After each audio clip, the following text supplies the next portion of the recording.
You know they found this girl, right? Where? In our neighborhood. Down our main street. Is she good? No, she's not. She's dead. That's why this is very important. It's all on you right now. What is my problem? You were He the was the last last one one seen with her. So right now, it's facing you right now, son. This is 14-year-old Aiden Fucci, America's most sadistic teen killer, being questioned by his parents at a police station. His 13-year-old classmate, Tristyn Bailey, has just been found brutally murdered in a nearby wooded area. Aiden thinks he's going to get away with it, even implying that his victim is still alive. We're having fun in a f***ing cop car. Yep. Tristyn. What's up, guys? Tristyn, if you f***ing walk out the damn... When you see this in a month... But what he doesn't realize is that his heinous crime was captured every step of the way. As investigators zero in, they discover a trail of damning evidence, each piece more disturbing than the last. Now it's up to detectives to bring this ruthless teen killer to justice, but he will do everything in his power to stop them. I won't let you demons. I won't let you demons take my soul. You demons will take my soul. I won't let you demons take my soul. In the early hours of May 9th, in the quiet town of St. John's, Florida, Aiden Fucci makes a call to Tristyn Bailey, inviting her to hang out at their mutual friend Trey's house. Just past midnight, Tristyn sneaks out of her home and makes her way over. The two spend about an hour there before leaving together. At 1:45 AM, a neighbor's security camera captures them walking side by side toward a nearby wooded area. This grainy footage would be the last time Tristyn Bailey was ever seen alive. What happens next is nothing short of evil. Aiden lures Tristyn to a secluded pond deep in the woods, where he brutally stabs her 114 times in a frenzied attack that would shock even the most seasoned homicide detectives. The same security camera that captured them leaving together now shows Aiden, this time alone, running back toward his house with his shoes clutched in his hands. At 3:31 AM, the Fucci family's Ring doorbell camera records him entering the house. Investigators would later note that the timeline didn't make sense. CCTV shows Aiden took 2 hours to return home, a walk that typically takes around 30 minutes. Hours later, Tristyn's siblings go to wake her for Mother's Day breakfast, only to realize she's missing. A discovery that ignites one of the most frantic and heart-wrenching missing person searches in Florida history. Police track down Aiden Fucci after identifying him as the last person seen with Tristyn. This is Aiden's first recorded encounter with detectives, and his cunning, manipulative nature becomes evident immediately. Hey, are you Aiden? Yes, ma'am. Hey, I'm Detective Police Officer. We're here at the Sheriff's Office. We're trying to figure out where Tristyn's at, and I'm not trying to get you in trouble or anything like that. Obviously, I'm more concerned right now about her safety and what she's doing and where she could be hanging out. You're telling him that there may be another path that he's maybe staying at? Or she's staying at? What's the path? There's like a trail that goes super deep down there. Down into the woods? Yes, ma'am. Okay. Have you heard from her at all? No? Okay. All right. So, are you willing to kind of give me a statement about what's going on with her? Yeah, so we're at Trey's house, and then I stayed there till probably like 1:50 AM, and then I was really late to be home, so I just had to leave, or else my mom would like seriously just kill me. Okay. So we started walking home, and then next to like where that brick wall starts up there, okay, is where like she touched my and I like pushed her off me real hard, and then I just kind of like kind of walked away out of anger. Now down this path that you're telling me about, is this like a place where kids go to like do drugs or drink? What? It's a place for people to like chill out and do okay. Just water. Okay. Okay. All right. Well, thank you, Aiden. We're gonna try to see if we can locate her over there. All right. All right. It's like when you're going down there, you can like see that there's a path. It's just like an open area in the woods, and then you just keep going down the trail. Yeah, I'll try. There's like a tree that you can walk on to go even farther. Okay. All right. Cool. All right. Thank you, Aiden.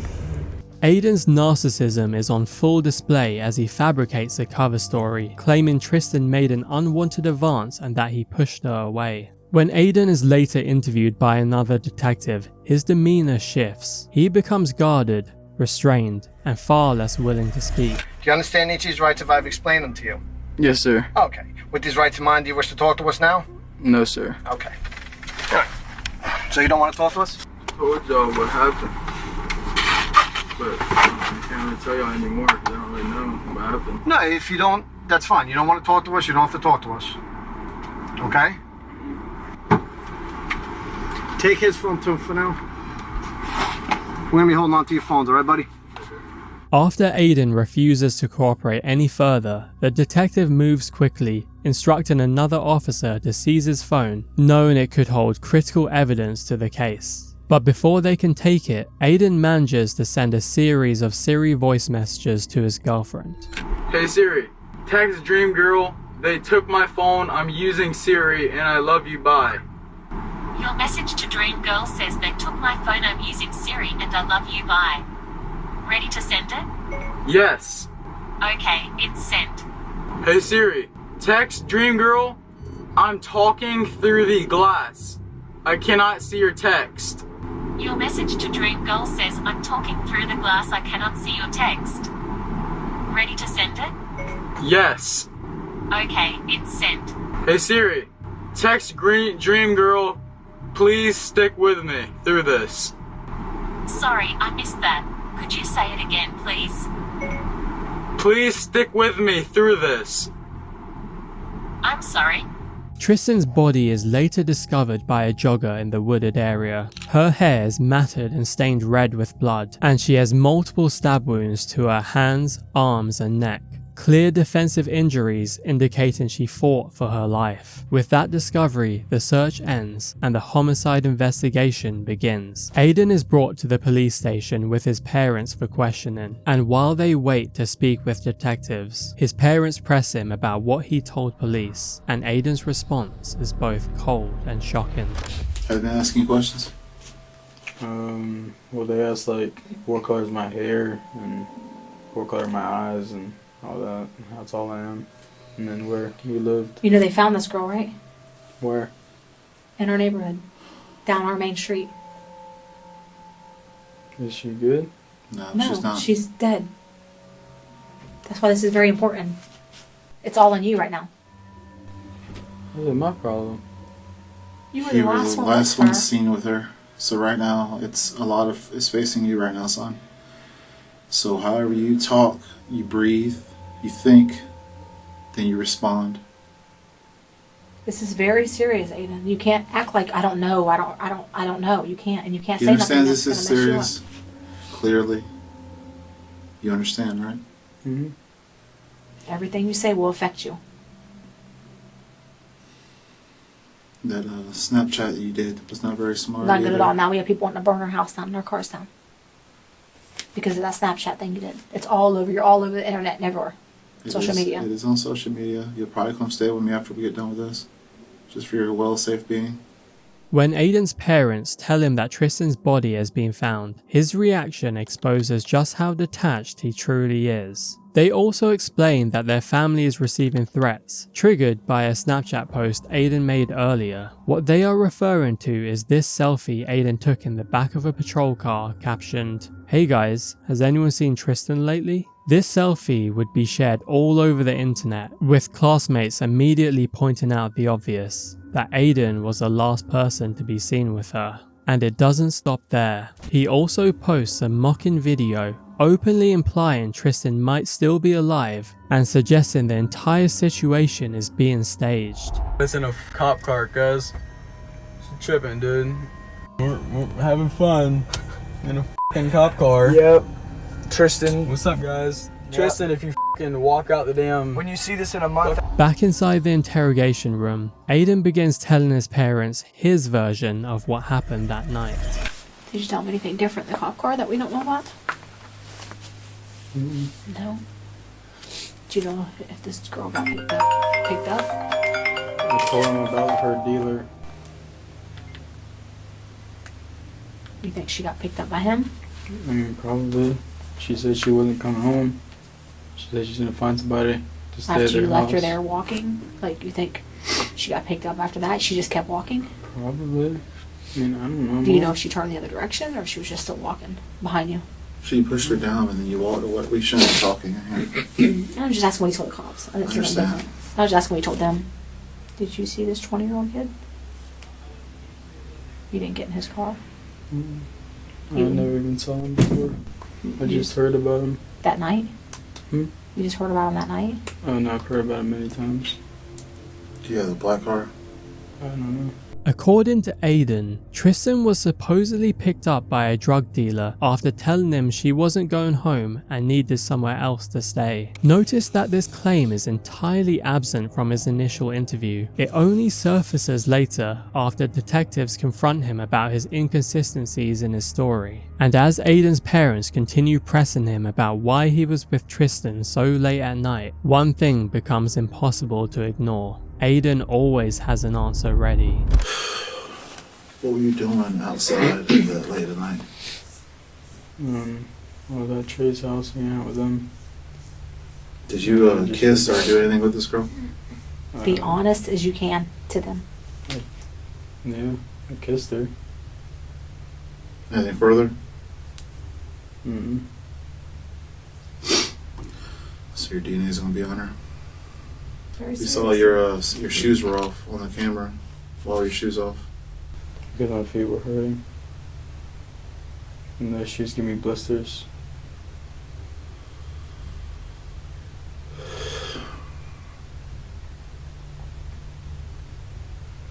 Did you come home and then leave again? Mm-mm. Did you sneak back out or you're still at Trey's house the whole day? I was at Trey's house. Okay. It's just the one night I didn't ask where you were, so I was wondering. This is serious, Aiden. It's very serious. This isn't no joke. This is your whole life. Your whole life. And ours. And ours. And your brothers and sister. Enough for they can't go to school tomorrow. Why? Because the kids will hurt them. They're going to keep them here, right? I don't know. They don't have no evidence that I know of yet. Unless you know anything I don't know. Hmm? Did y'all have sex? Mm-mm. Did she really grab you and you just really pushed her, or was that? No, she did. Okay. You don't know what happened to her after you pushed her? Mm-mm. Did she say ow or get mad? And she said Aiden. She was like, Aiden?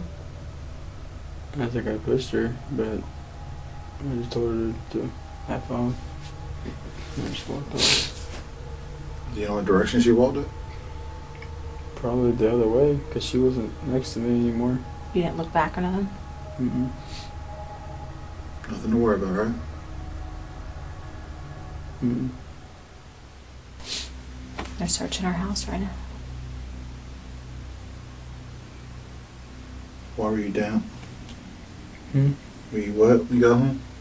A little bit, yeah. From what? Water. What water? Water from the cup. Her cup? No, water from a cup.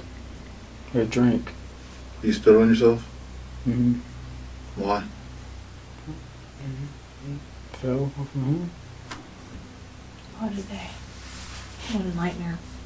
I just hope I keep waking up. Me too. We're gonna go home and get your clothes. What clothes? The clothes you're wearing. Mm-hmm. There'd be nothing on those clothes, right? That's right. You sure there's nothing on them? I think so. What? Aiden's mother, Crystal Smith, makes a statement that's quietly revealing, suggesting she knows more than she's letting on. Police would later obtain the family's ring camera footage, capturing a critical moment. Crystal washing blood off her son's jeans in the sink. Both the jeans and the drain test positive for blood, ultimately leading to her being charged with tampering with evidence and sentenced to 30 days in jail plus probation. Back in the interrogation room, Aiden's parents used their remaining time alone with him to offer advice, repeatedly stressing one thing above all else: keep the story consistent. Are you not scared? Not really. Not really. I'm a little scared, but If he didn't do nothing, he had to be worried about. I know, so I was asking. He didn't do nothing right. that's it. It's a hell of a bad time, bad spot. Leaving a 13-year-old girl by herself in the middle of the streets at 3 o'clock in the morning or whatever time is not smart, bro. Walking home with her in the middle of the night, that wasn't smart either. You stay away from females. Anything could have happened. Did you kiss her this night? Mm-mm. This last night? Mm-hmm. Or at Trey's house? Mm-mm. On the walk? I still see why you kissed her and then all of a sudden she grabbed you and then you pushed her. You better find your story and stay to it. Yep. And I don't like all that switching back and forth stuff. Think about every question he's going to ask you. And before you answer it, you think about the answer again.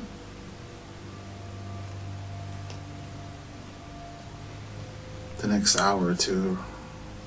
They're going to make it rough on him. Ask him the same question to make sure he gives them the same answer. They're going to badger you and badger you and badger you and badger you.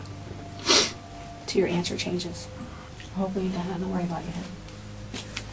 Did they ever say why it took you so long to get home? Mm-hmm. What? They asked me why. Why? I just walked around. By yourself. Mm-hmm. Did you just walk really slow home? Yeah. I was looking at the stars. At this point, Aiden's conversation with his parents comes to an end, but everything said in this exchange would later be used against him in court. Aiden is arrested and initially charged with second-degree murder, charges that would later be upgraded. This is the first appearance in the state of Florida versus Aiden Fucci, which is case number 21-825-CF. Are you Aiden Fucci? Yes, sir. Okay, very well. Keep in mind that everything this morning is being recorded. There's also an assistant state attorney on the line, so if you say anything that's incriminating this morning, it may very well be used against you at a later time. Do you understand these rights as I just explained those to you? Yes, sir. All right. So let me tell you what you are charged with. You have been indicted by the St. Johns County Grand Jury on the charge of first-degree premeditated murder. That is a capital felony. That is normally punishable by up to death or life imprisonment. In your case, because you are not yet 18 years old, death is not a possible sentence pursuant to the Florida and United States Supreme Courts, but this charge does carry a maximum penalty of life imprisonment. Do you understand the charge against you? Yes, sir. All right, there is probable cause to detain you on this charge pursuant to the indictment issued by the St. Johns County Grand Jury yesterday, as well as the arrest affidavit that I have previously reviewed. The indictment in capias that followed set your bond at none. Is the state still asking that he be held without bond? Mr. Lewis? That is correct, Judge. The state's request is no bond. All right, Ms. Peoples, do you want to be heard on that issue? We'll address that issue at a later date, Your Honor, with appropriate motions and witnesses. Okay, thank you. Having reviewed the appropriate paperwork, I will preliminarily make a determination that proof is evident, presumption is great, so you will be held without bond. Mr. Fucci, do you have any questions about these proceedings today? No, sir. The investigation was now fully underway. Police obtained a search warrant for the Fucci home, and what they uncovered was deeply disturbing. Inside Aiden's bedroom, investigators recovered an empty knife sheath, wet Nike shoes stained with blood, a bloodied t-shirt, and wet denim jeans, items that matched exactly what he was wearing in surveillance footage. Perhaps most disturbing was the discovery of a notebook filled with satanic themed drawings, and as the physical evidence continued to pile up, Detectives shifted their focus to Aiden's girlfriend, whose account would expose the full extent of his sadistic behavior. Did Aiden carry any personal items on him every day? I mean, what did he normally keep with him? Aiden kept knives for protection. He always had a knife on him if he wasn't at school. He called one picker, and then he called that one poker. Okay. Did Aiden ever discuss anything to you that would make you think he wanted to try to use a knife on somebody or anything like that? Aiden talked about killing people a lot. He did? Yeah.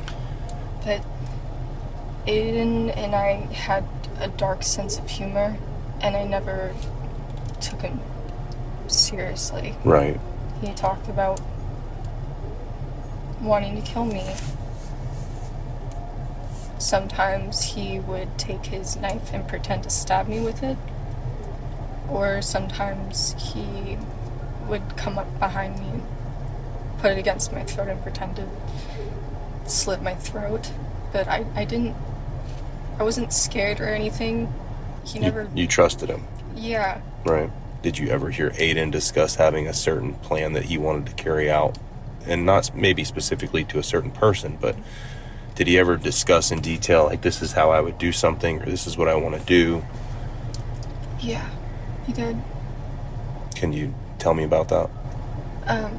We were sitting on my roof, and the topic was brought up again about, he asked me, like, what I would do if he murdered someone. Mm-hmm. And I don't know what my answer really was, but he would say that if he was going to murder someone, it was going to be planned. Okay. I know it's tough, but I want you to kind of go into detail about what he said he would do when he planned this. He said that he would just walk at night or something and find, like, a random person walking to and just drag them in the woods and stab them. Okay. He said that he thinks it's going to happen soon. He said I should expect it within the month. And when was that he said this? I think this month. Did he ever discuss trying to conceal, like if he was to hurt somebody, how he would try to get away with it or anything? He said he'd just act innocent and keep killing people, and then he would run away or something. Okay. And make people think that he was dead too and just keep on doing it. Aiden's girlfriend gives detectives a chilling glimpse into his twisted mind, revealing that he had talked in detail about killing someone long before Tristyn's death. These details unnervingly align with the crime scene. She also tells investigators about his collection of knives, each given a nickname. When police search the pond, they recover the murder weapon, Aiden's knife known as poker. The blade's tip had snapped off during the attack and was found embedded in Tristyn's skull. Detectives then speak with Aiden's close friend Trey, whose description of Aiden's mindset corroborates his girlfriend's statement, confirming Aiden's disturbing fixation on what it would feel like to kill. And I mean, we're all pretty close. We all hang out as much as we can, and they're together every day, and if I'm not there.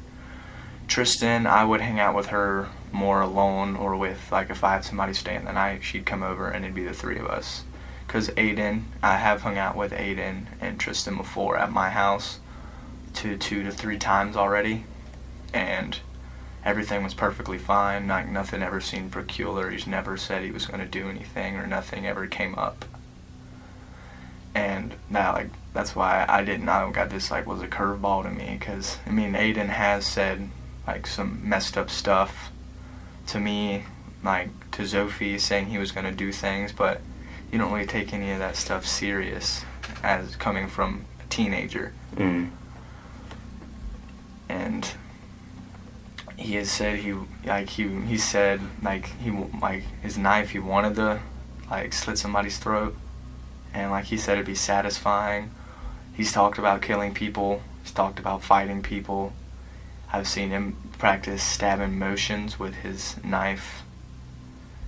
And I mean, you don't really take any of this stuff as in he's gonna stab and kill somebody, because he's just a kid. Mm-hmm. We're all just kids, and our group, I mean, we joke around about stuff, and we have a little bit of dark humor, but nothing like that. Nobody ever says they're gonna hurt anybody or kill anybody. Okay.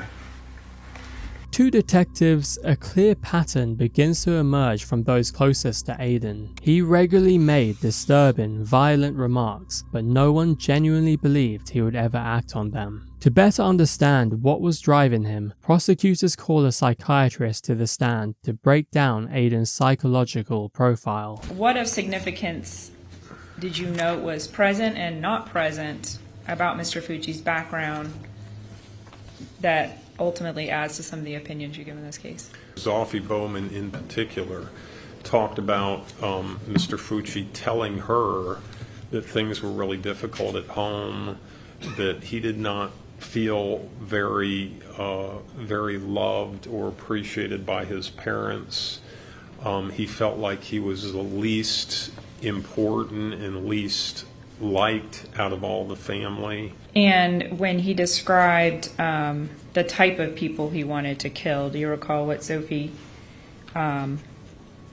indicated the type of people, whether they were people he liked or didn't like? Well, he said he wanted to kill people he liked, and she specifically referenced in that case that he kind of pulled that from a horror movie. He related to that line in the horror movie of killing somebody you liked. And then what information, if any, did his closest best friend, Trey Absher, have consistent or inconsistent with Zofie? I mean, it's more of the same thing. So I think one of the differences in Trey Absher in terms of what Mr. Fucci verbalized to him is the statement, "It would be satisfying to slit somebody's throat," and the statement, "It would be satisfying to watch the blood drain out." Now, really unusual for anybody to make those remarks as that satisfying, right? By this point, detectives and everyone involved understand the depth of Aiden's disturbed mindset. However, nothing could prepare them for what they would witness during his pre-trial detention at the Duval County Jail. What's going on? I don't let you demons. I don't let you demons take my soul. You demons want to take my soul away. I don't let you demons steal my soul. I don't know what's going on. What am I doing? I see you first. What's going on? What you got going on? Why am I here? I just want to talk to my mom and dad. What's going on? What's going on? What's going on? It quickly becomes clear to the public and to the legal teams involved that Aiden is attempting to manufacture an insanity defense, hoping to escape the consequences of his actions. Tellingly, the erratic possession-like behavior vanishes during later court appearances. Behind bars, however, Aiden becomes violent, getting into fights, threatening inmates, officers, and even their families. He brags about murdering Tristyn, boasting that he stabbed her, while other inmates only shot their victims. And throughout the entire trial, Aiden shows no sign of emotion. That is, until the moment his grandmother takes the stand. Please state your name. Debbie. Sorry. Debbie. How would you describe Aiden in that home with the other 5 kids? Aiden's always been silly and funny, and the jokes drove the kids. He was always happy. Every picture I have, he smiles. I don't know what happened. So you understand what Aiden's here for? Yes. All right. Is that the boy you knew? He's not the boy that I knew. I don't know what happened. I mean, he's always been good and happy. I'm so sorry. Sorry. I just don't need my mama back.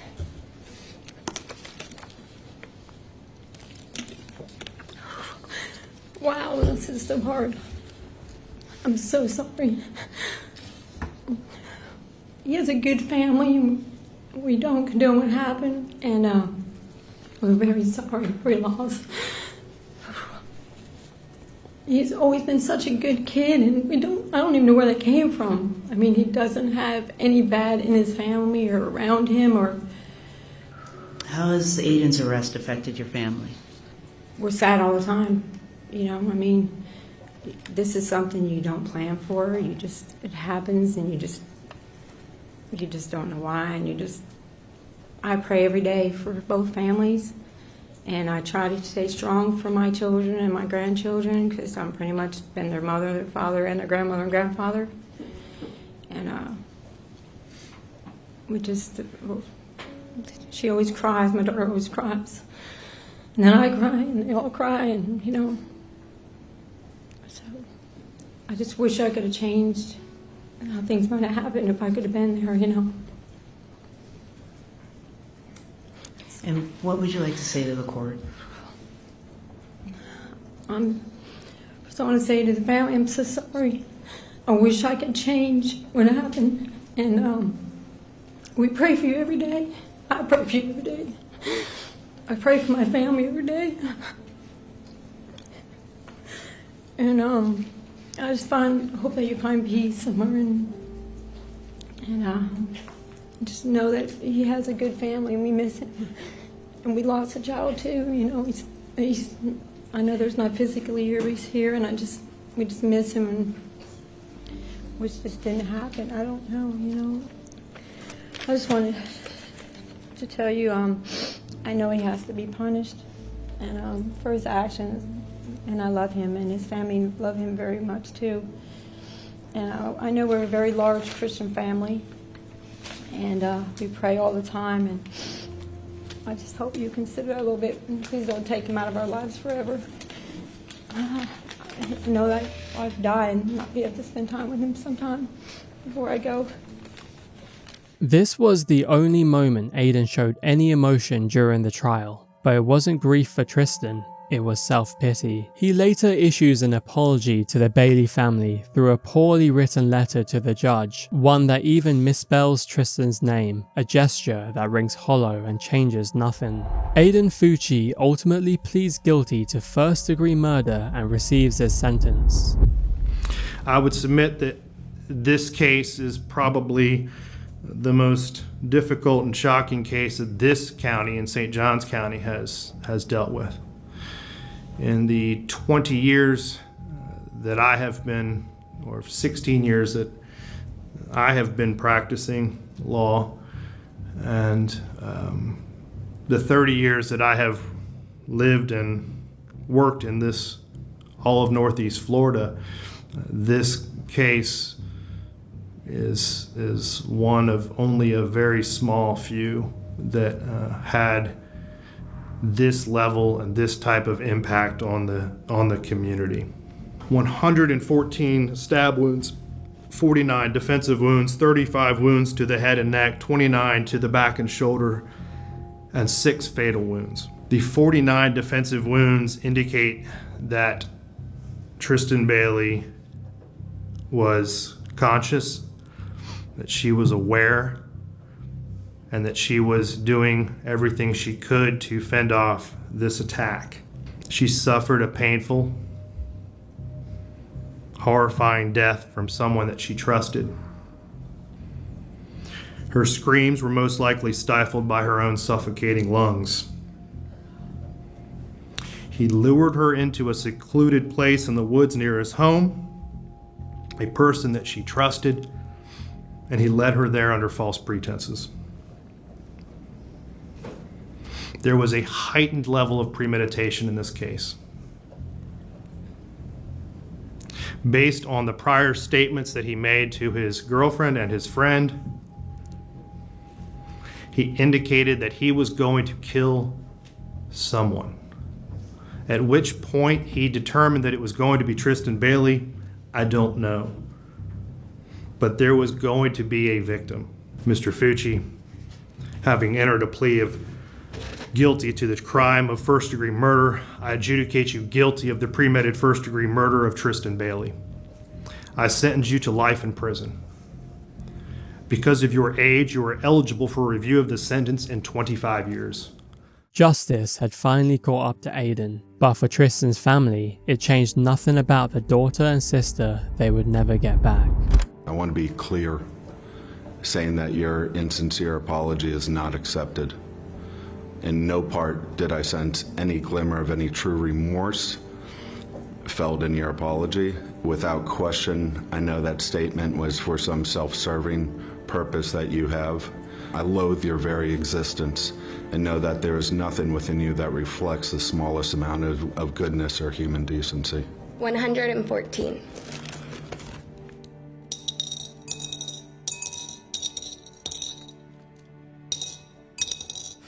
This jar now holds 114 stones, one for each of the 114 stab wounds that my sister had to endure. Last one is for me.